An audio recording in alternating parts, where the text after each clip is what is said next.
Hello दोस्तों, आज मैं आपको बताऊंगी कि किसी भी एप्लीकेशन कोई सॉफ्टवेयर को अगर आपको अनइंस्टॉल करना हो विंडो 10 में तो कैसे करेंगे।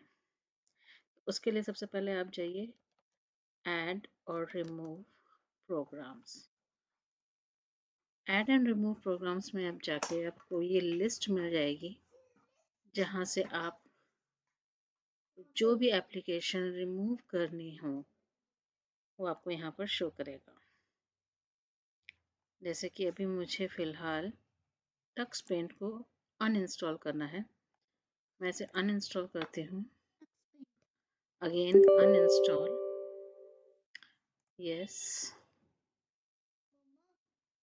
से yes, click yes, and it is successfully uninstalled. Thank you so much.